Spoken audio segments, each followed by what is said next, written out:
Tips kung paano makukontrol ang galit at hindi maibuntong ito sa iyong anak. Number 1, magbilang ka. Para dahang-dahang humupa ang galit mo at bumagal ang tibok ng iyong puso, ay makakatulong ang pagbibilang ng 1 hanggang 10. Kung talagang galit na galit naman ay maaring paabutin ito ng 100 para tuluyang mapakalma ang sarili mo.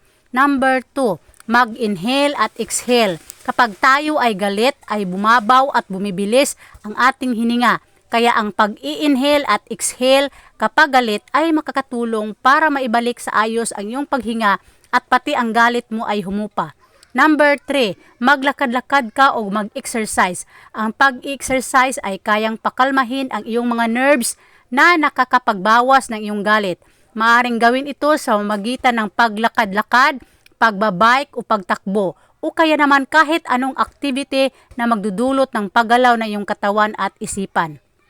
Number 4, maggulit-ulit ng isang mantra. Maghanap ng salita o kataga na makakatulong sa iyong kumalma at mag-refocus tulad ng relax, kalma o okay lang yan.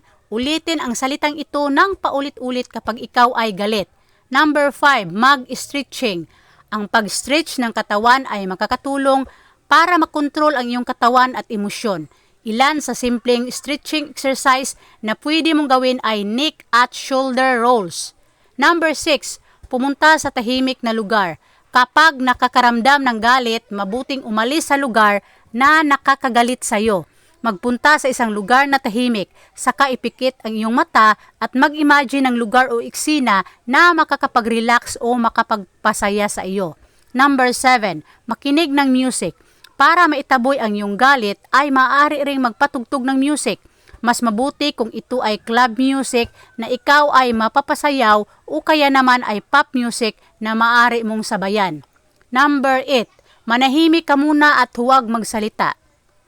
Para maiwasang mas lumala ang galit na nararamdaman, mas mabuting manahimik ka muna at huwag magsalita. Sa ganitong paraan ay makakahinga ka ng maayos at marirelax mo ang iyong katawan at isipan. Number 9, think before you speak. Kapag tayo ay galit, madalas ay nakakapagsabi tayo ng mga salita o kaya naman ay nakakagawa ng bagay na kalaunan ay pagsisihan natin. Kaya naman hanggat maaari ay mas mabuting isipin muna natin ang ating gagawin o sasabihin. Magagawa ito sa pamamagitan ng pagbibigay ng ilang minuto sa sarili na kumalma bago sabihin ang gusto nating sabihin o gawin ang gustong gawin. 10. Kapag kalmado na, saka i-express ang galit. Kapag tayo ay kalmado na, mas masasabi na natin ng maayos at maliwanag ang ating punto. Ito rin ang pinakamagandang pagkakataon na sabihin ang frustration o galit sa paraan na hindi makakasakit sa ating anak o kapwa. Thanks for watching.